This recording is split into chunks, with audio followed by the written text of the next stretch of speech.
नीरज सहरावत, जो बाद में नीरज बवाना के नाम से कुख्यात हुआ, की कहानी दिल्ली के बवाना गांव की धूल भरी गलियों से शुरू होती है। एक बस कंडक्टर का बेटा, जिसके बचपन में कोई खास ऐशो आराम नहीं था, लेकिन 19 साल की दहलीज पर कदम रखते ही नीरज ने एक ऐसी राह चुनी जो सीधे जुर्म की अंधेरी खाई में उतरती थी। 2007 के आसपास शुरू हुई ये दास्तान पहले छोटी मोटी चोरियों और झपटमारियों की थी, लेकिन जल्द ही नीरज को इसमें सफलता का स्वाद मिलने लगा। चोरी की आदत, फिर लूट और फिर रंगदारी अपराध का ये ग्राफ तेजी से ऊपर चढ़ता गया और नीरज ने अपने नाम के पीछे अपने गांव का नाम बवाना लगा लिया, जो देखते ही देखते दहशत की एक पहचान बन गया। दिल्ली का दाऊद बनने की चाहत उसके दिमाग में बैठ चुकी थी। तिहाड़ जेल उसके लिए किसी यूनिवर्सिटी से कम नहीं थी, जहां उसने अपने जैसे कई शातिर अपराधियों से हाथ मिलाया और अपना गैंग बनाया। उसका सपना था दिल्ली के अंडरवर्ल्ड पर राज करना, लेकिन इस राज की राह आसान नहीं थी, क्योंकि उस समय दिल्ली पर नीतू दाबोदा का वर्चस्व था। बवाना और दाबोदा के बीच शुरू हुई गैंगवार ने दिल्ली एनसीआर की सड़कों को खून से रंग दिया।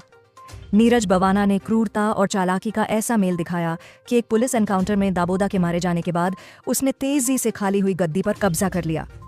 नीरज बवाना की सबसे बड़ी चाल थी जुर्म को राजनीति से जोड़ना। उसने सीधे पुलिस से टकराव करने के बजाय अपने मामा, एक पूर्व विधायक, के साथ गठजोड़ किया।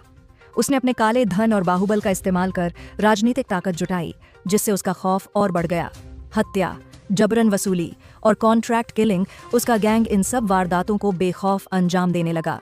दिल्ली, हरियाणा, पंजाब और उत्तराखंड तक उसका खौफ फैल गया। व्यापारी थरथराते थे और पुलिस के लिए वो एक ऐसा प्रेत बन गया था जो बिना फोन इस्तेमाल किए भी जेल की सलाखों के पीछे से अपना पूरा साम्राज्य चलाता था। साल 2015 में गिरफ्तारी के बाद भी बवाना का आतंक खत्म नहीं हुआ। आज वो तिहाड़ जेल में बंद है, लेकिन उसका साम्राज्य वहीं से चलता है। उसका नाम अब लॉरेंस बिश्नोई जैसे दूसरे खूंखार गैंगस्टर के साथ दुश्मनी के लिए जाना जाता है, जिससे दिल्ली का अंडरवर्ल्ड एक खूनी युद्ध का मैदान बन चुका है। पहलवान सागर धनखड़ हत्याकांड में भी उसके गुर्गों का नाम सामने आया, जिसने समाज के ऊंचे तबके से उसके रिश्तों को उजागर किया। नीरज बवाना की ये कहानी सिर्फ अपराध की नहीं है, बल्कि उस गहरे खौफ और संगठित जुर्म की है जिसने एक साधारण लड़के को दिल्ली का सबसे खतरनाक डॉन बना दिया, जिसका साया आज भी दिल्ली एनसीआर पर मंडरा रहा है।